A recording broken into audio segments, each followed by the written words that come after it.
नमस्कार, मैं अशोक कुमार पांडे और स्वागत है आपका टीसीएच पर। एक बात नोट करके रख लीजिए, जो बात हम लगातार आपसे कह रहे हैं कि किसी भी दिन अमेरिका और ईरान में दोबारा जंग शुरू हो सकती है। किसी भी दिन रात को, देर रात, सुबह सुबह आपको यह खबर मिल सकती है कि अमेरिका ने ईरान के ऊपर बमबारी की है। ईरान का कहना यह है कि अमेरिका मिडिल ईस्ट में जो उसके बेसेस हैं गल्फ नेशंस के अंदर और इजराइल के अंदर, वहां जबरदस्त तैयारी कर रहा है, असलहे जमा कर रहा है, सैनिक जमा कर रहा है और इजराइल भी इस तैयारी में लगा है। इसलिए उम्मीद यह की जा रही है, जिसको ब्लिस्करिंग कहते हैं यानी अचानक हमला करना कहते हैं, यह हमला कभी भी हो सकता है और इस हमले में इस बार इजराइल शामिल होगा। नतीजा यह होगा कि यह जंग पूरी खाड़ी में लड़ी जाएगी। न केवल खाड़ी मुल्कों पर ईरान पलटकर हमला करेगा बल्कि इजराइल पर भी हमला करेगा और यह एक एंडलेस या जैसा आप कहना चाहें फॉरएवर वॉर में तब्दील होगी, जिसमें जंग रोकना बेहद बेहद मुश्किल हो जाएगा।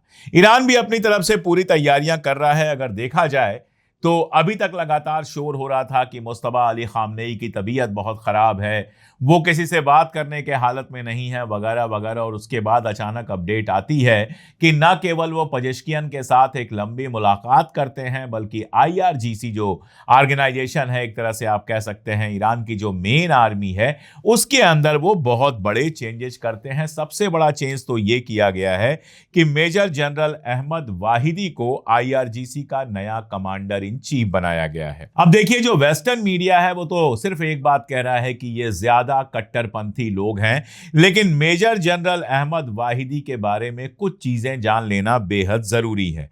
कुछ फोर्स के वो कमांडर रहे हैं। कुछ फोर्स आप जानते हैं ईरानी आर्मी की सबसे एलीट फोर्स है और जो विदेशों में आईआरजीसी की कार्रवाई होती है, ईरान के बाहर जो आईआरजीसी कार्रवाई करती है, उसको देखती है कुछ फोर्स जिसके वो लीडर रहे हैं। तो इंटरनेशनल पॉलिटिक्स का और इंटरनेशनल हालात की उनको बहुत कायदे से जानकारी है। इसके अलावा वो मुस्तफा अली खामनेई के करीबी माने जाते हैं। तो ये समझा जा रहा है कि मुस्तफा अली खामनेई आईआरजीसी के ऊपर जो अपनी पकड़ है वो और ज्यादा मजबूत कर रहे हैं। इसके अलावा मेजर जनरल अली अब्दुल्लाही को ईरान आर्म फोर्सेस का चीफ ऑफ स्टाफ नियुक्त किया गया है। यानी आप देखिए, आईआरजीसी और ईरान की जो आर्म फोर्स है, ईरान की जो आर्मी है, दोनों की लीडरशिप बदली गई है। अब अगर आप देखेंगे तो अली अब्दुल्लाही जो है वो खत्म अल अनाबिया के सेंट्रल हेडक्वार्टर के चीफ रह चुके हैं और इसके अलावा उन्होंने जो सबसे बड़ा काम किया है वो आईआरजीसी, आर्मी और अलग अलग जो संगठन हैं उन सब के बीच में कोऑर्डिनेशन का काम किया है। इसके अलावा रियर एडमिरल अली आजमाई को आईआरजीसी की नौसेना का कमांडर बनाया गया है। आईआरजीसी की जो नेवी थी उसके कमांडर की हत्या हो गई थी, जंग के दौरान उनको मार दिया गया था, तब से वो पद खाली था। वहां पर रियर एडमिरल अली आजमाई को बैठाया गया है। क्यूमर्स हैदरी और मुस्तफा इजादी को सेना और आईआरजीसी के कमान में नंबर 2 की पोजीशन दी गई है। आर्मी में जो सेकंड इन कमांड बनाया गया है वो हैदरी साहब को बनाया गया है और आईआरजीसी में जो सेकंड इन कमांड बनाया गया है वो मुस्तफा इजादी को बनाया गया है। जाहिर तौर पर ये सारे लोग, ऐसा बताया गया है कि ये सारे लोग हार्डलाइनर्स हैं, यानी इस्लामिक रिवॉल्यूशन का जो रिलीजियस वाला मामला है उसके बेहद करीब हैं और साथ में बेहद अनुभवी लोग हैं। इन लोगों को रखा इसीलिए गया है, इन लोगों को चेंज इसीलिए किया गया है कि ईरान की आर्मी इस लड़ाई के लिए पूरी तरह से तैयार है। अब जो हो रहा है, जिसकी वजह से ये वार इमिनेंट दिखाई दे रहा है कि कभी भी हो सकता है, वो समझना बेहद जरूरी है। पहली बात तो ये कि ऑयल की प्राइसेस लगातार बढ़ रही हैं। अब देखिए, दुनिया में बहुत सारी चीजें इस बात से समझ में आती हैं कि अमेरिका का शेयर मार्केट बढ़ रहा है या घट रहा है और इंटरनेशनल ऑयल प्राइसेस बढ़ रही हैं या घट रही हैं।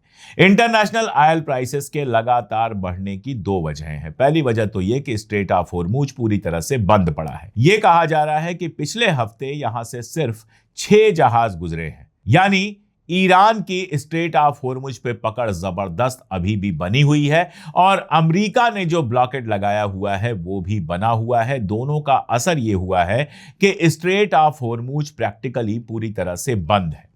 तो जब स्ट्रेट ऑफ हॉर्मुज बंद है तो ऑयल सप्लाई कम होगी, ऑयल की प्राइसेस बढ़ेंगी। ये तो एक बात है। दूसरी बात यह है कि जैसे जैसे जंग का अंदेशा बढ़ता जाएगा, ऑयल की प्राइसेस बढ़ती जाएंगी और पिछले कुछ दिनों में ऐसा लग रहा है कि समझौता होने की उम्मीद कम हो रही है और जंग का अंदेशा बढ़ रहा है, जिसकी वजह से ऑयल की प्राइसेस बढ़ रही हैं। अब मैं बार बार आपको याद दिलाता हूं, आज तारीख है 11 अगस्त। अगर पहले आप हमारा वीडियो देखते रहे हैं तो आपने ये बात नोट की होगी कि हमने कहा था कि ओमान और ईरान के समझौते को लेकर जो बेहद एक्साइटेड है दुनिया की, बस ये समझौता हुआ, स्ट्रेट ऑफ होर्मुज खुली और सब कुछ चलने लगेगा, ये बेकार की बात है।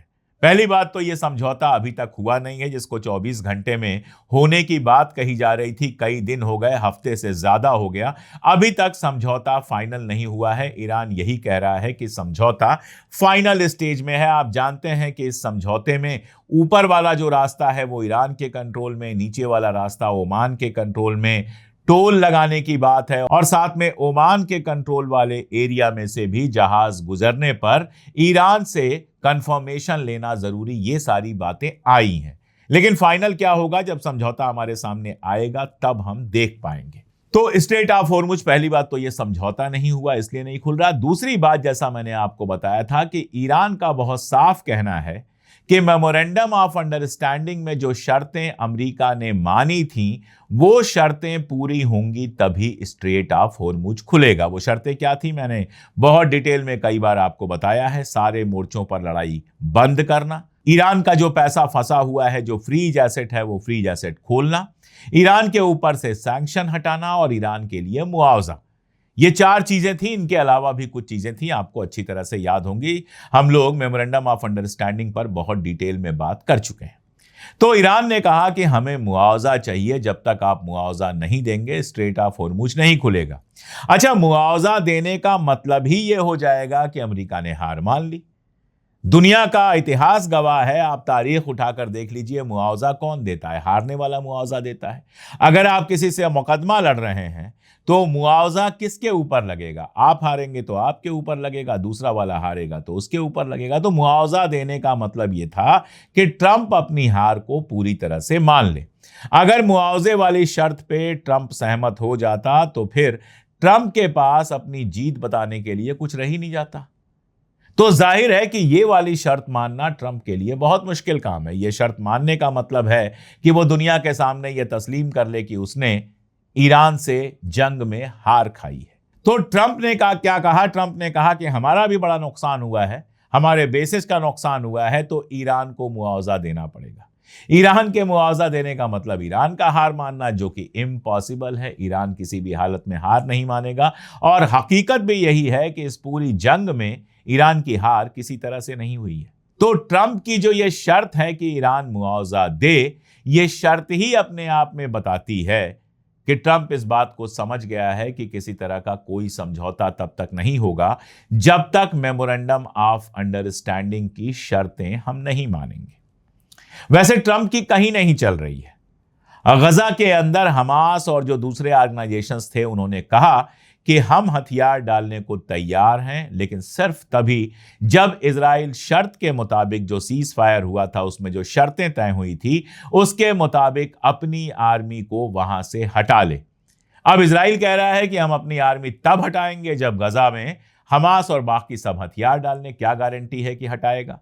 अमेरिका बहुत खुश हो रहा था जब नेतन्याहू गया था, तो ट्रंप का बयान आया था कि इजराइल से जो बातें हुई हैं उससे हम बहुत खुश हैं, वो अपनी आर्मी हटा लेगा। लेकिन इजराइल अपनी आर्मी नहीं हटा रहा। ट्रंप की इजराइल के ऊपर कुछ नहीं चल रही, नेतन्याहू के ऊपर कुछ नहीं चल रही। जैसे जो बाइडेन बड़ी बड़ी बातें करता था लेकिन चलती वलती कुछ नहीं थी, वैसे ही साफ दिख रहा है कि ट्रंप की इजराइल के ऊपर कुछ नहीं चलनी है। नेतन्याहू बयान दे रहा है कि मेरे जीते जी फलस्तीन स्टेट नहीं बन सकता, मैं वहां से अपनी आर्मी नहीं हटाऊंगा। और ट्रंप कह रहे हैं कि आर्मी हटेगी और वहां पर यह शुरू होगा, वो शुरू होगा। तो जो गजा पीस प्लान था वो भी नहीं चल रहा। लेबनान की हालत यह है कि खबर यह आ रही है कि ट्रंप ने कहा था कि मैं सीधी बात करना चाहता हूं हिजबुल्लाह से, यानी अमेरिका हिजबुल्लाह से सीधी बात करना चाहता है, लेकिन वो बात पॉसिबल नहीं हुई। क्यों नहीं पॉसिबल हुई?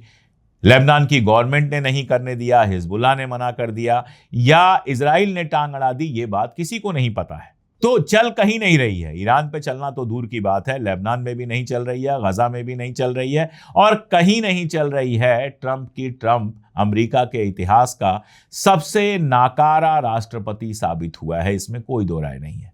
कि इससे नाकारा प्रेसिडेंट शायद ही कोई अमेरिका की तारीख में हुआ हो। अब आप अगर देखेंगे तो पहले ट्रंप जो है सबसे ज्यादा किसकी बात कर रहा था? एटॉमिक वाले की बात कर रहा था, उसी पर ज्यादा फोकस था कि ईरान किसी भी हालत में एटॉमिक बम नहीं बनाएगा। यही वजह थी कि वो पूरा खेल खेला गया, जिसके बारे में मैंने पहले डिटेल में बताया। टीसीएन पे जो वीडियो किया है उसमें बहुत डिटेल में बताया। वो खेल एक बार फिर से दोहरा देता हूं। माहौल बनाने की कोशिश की गई कि ईरान एटॉमिक बम बना रहा है ताकि बातचीत को डिरेल किया जा सके, ताकि दुनिया भर में यह हल्ला हो कि इस मामले पर, एटॉमिक वाले मामले पर ईरान धोखा कर रहा है। मेमोरेंडम ऑफ अंडरस्टैंडिंग में उसने मान लिया कि हम नहीं बनाएंगे, उसके बावजूद बना रहा है। इसके लिए खेल क्या किया गया? रितिका नाम की एक हिंदुस्तानी लड़की, अब ये लड़की है या किसी लड़के का प्रोफाइल है या बॉट प्रोफाइल है मैं नहीं जानता, लेकिन रितिका नाम की एक प्रोफाइल है जो खुद को इंडियन, भारतीय, हिंदू कहती है, नेशनलिस्ट कहती है, मोदी की समर्थक है, इजराइल की सपोर्टर है। उसने अपने एक्स अकाउंट पर एक वीडियो पोस्ट किया जिसमें कहा, और उसमें अहमद वाहिदी के नाम से, जो आईआरजीसी के नए चीफ बने हैं, उनके नाम से एक वीडियो डाला गया। और उस वीडियो में वाहिदी साहब ये कहते हुए सुनाई दिए कि जब तक अमेरिका और इजराइल के पास एटॉमिक बम है, हम भी एटॉमिक बम बनाएंगे। अब आप सोचिए, यह खबर इतनी तेज चलती है कि हिंदुस्तान के किसी कोने में किसी ट्विटर अकाउंट से ये पोस्ट होती है, उसके बाद मोसाद कमेंट्री पे चली जाती है, वो इसको फैलाना शुरू करता है, उसके बाद चैनल 14 पे चली जाती है, उसके बाद नेतन्याहू का बेटा यावर नेतन्याहू उसको ट्वीट करता है, और फाइनली नेतन्याहू इस पर बयान देता है कि ईरान एटॉमिक बम बना रहा है। बाद में पता चलता है कि वो जो वायरल क्लिप थी वो एडिटेड थी, वो सही नहीं थी। वाहिदी साहब ने ऐसा कोई बयान नहीं दिया है। और यह समझ में आता है कि यह पूरा खेल इजराइल कैसे बॉट अकाउंट और पेड अकाउंट्स के भरोसे चला रहा है। लेकिन आप देखते हैं कि ट्रंप इस मामले पर चुप हो गया है। पहले बहुत ज्यादा बोल रहा था कि ईरान के पास एटॉमिक बम नहीं हो सकता, ईरान एटॉमिक बम नहीं बनाएगा। अरे भाई, ईरान को एटॉमिक बम बनाना होता तो वो 40 साल में बना चुका होता। ईरान को एटॉमिक बम बनाना ही नहीं है। मरहूम खामनेई साहब का फतवा है जिसके चलते वो एटॉमिक बम नहीं बना सकता था, बनाया भी नहीं उसने। तो अब जो वो बात कर रहे हैं वो स्ट्रेट ऑफ हॉर्मुज पे बात कर रहे हैं। पूरी ताकत और पूरा जोर इस बात पे लग गया है कि कैसे भी स्ट्रेट ऑफ हॉर्मुज को खुलवाया जाए। वैसे तो ये मजेदार बात है, पहले भी मैं कई बार कह चुका हूं कि जो स्ट्रेट ऑफ हॉर्मुज इस जंग के पहले पूरी तरह से खुली हुई थी, अब उसको खुलवाना अमेरिका के लिए बेहद बेहद मुश्किल हो गया है। अब उसको खुलवाने के लिए ईरान खुली शर्तें रख रहा है। ट्रंप कहते हैं कि हमने सारे माइंस हटा दिए हैं, माइन स्वीपर लगाकर सारे माइन हटा दिए हैं, स्ट्रेट ऑफ हॉर्मुज खुला हुआ है, और पता चलता है हफ्ते में सिर्फ 6 जहाज वहां से गुजरे हैं। यानी वो झूठ बोल रहे हैं लगातार। स्ट्रेट ऑफ हॉर्मुज पर उनका कोई कंट्रोल नहीं है।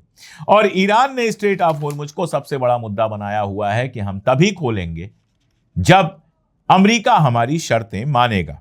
और इसी वजह से ऐसा लग रहा है कि ना तो ट्रंप ईरान की शर्तें मान सकता है, अगर ट्रंप ईरान की शर्तें मानता है तो उसके लिए हार मानने जैसा होगा, और ना ही ईरान अब स्ट्रेट ऑफ हॉर्मुज को छोड़ सकता है, क्योंकि इतना नुकसान उठाने के बाद, इतनी जंग लड़ने के बाद, इतने हथियार चलाने के बाद भी अगर वो ऐसे ही स्ट्रेट ऑफ हॉर्मुज खोल देगा तो ईरान की जनता भी पूछेगी कि आपको इस जंग से क्या मिला। और अब हालत यह है कि ईरान की जनता का एक बड़ा हिस्सा कह रहा है कि और बर्बादी होगी, बर्दाश्त कर लेंगे, लेकिन जंग होनी चाहिए, एक फैसला कुन जंग होनी चाहिए, जिसके बाद किसी जंग के लिए कोई जगह ना बची हो। इसीलिए एक फॉरएवर वॉर जैसा शुरू होता हुआ लग रहा है। दिक्कत 2 या 3 है।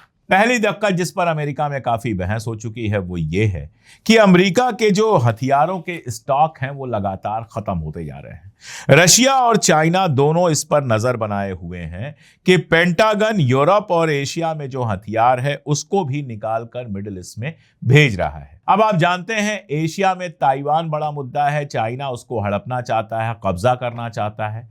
और ताइवान का मामला यह है कि अमेरिका उसको सपोर्ट देता है। अमेरिका वहां पर अपना अड्डा वगैरह बनाया हुआ है। मान लीजिए वहां से इनको हथियार हटाने पड़ते हैं, इधर यूक्रेन को हथियार देना ये बंद कर देते हैं क्योंकि इनके पास हथियार हैं ही नहीं। तो रशिया के लिए यूक्रेन को हराना आसान हो जाएगा, चाइना के लिए ताइवान को हड़पना आसान हो जाएगा। तो ईरान के खिलाफ पता नहीं कोई जंग जीत पाएंगे या नहीं जीत पाएंगे ट्रंप, लेकिन रशिया और चाइना दोनों के सामने लगातार कमजोर होते जाएंगे।